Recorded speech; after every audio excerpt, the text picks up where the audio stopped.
Hello ခိုင်တို့ရဲ့ဒီပေါ့ပေါ့ပပဆိုတဲ့ page နာမည်လေးကိုထူးဆန်းတယ်လို့ထင်တဲ့သူလေးလည်းရှိရဲ့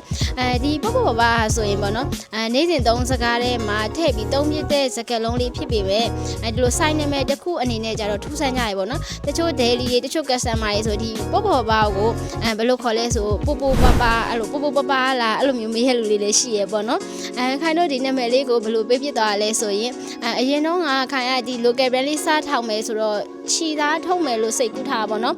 အင်းလေးချီနဲ့ခြီသားလေးထုတ်မယ်ခြီသားထုတ်မယ်ဆိုရင်ခြီသားကိုဝစ်စင်လိုက်တဲ့ခါမှာဘယ်လိုခံစားမှုမျိုးရလဲပေါ့စဉ်းစားလိုက်တဲ့ခါမှာပေါ်ပါတဲ့ခံစားမှုမျိုးရတယ်ပေါ့နော်အဲ့ကြတော့ပေါ့ပေါ့ပါဆိုတဲ့နာမည်လေးပြမယ်ဆိုပြီးတော့ခိုင်တို့ညာရင်းချင်းမဲဒီနာမည်လေးရွေးတယ်ပြီးတော့ logo လေးဆွဲလိုက်ကြတယ်logo လဲဒါခိုင်တို့ကိုယ်တိုင်ဆွဲထားတဲ့ logo လေးပေါ့နော်logo လေးဆွဲလိုက်ကြတယ်အဲ့လိုနဲ့ဒီပေါ့ပေါ့ပဆိုတဲ့နာမည်လေးဖြစ်တည်လာတာပဲဖြစ်ပါတယ်အခုချိန်ကြီးယုံကြည်စွာနဲ့အားပေးကြတဲ့ကက်ဆန်မှာတအိုးချင်းစီတိုင်းကိုလည်းကျေးဇူးတင်ပါတယ်ရှင်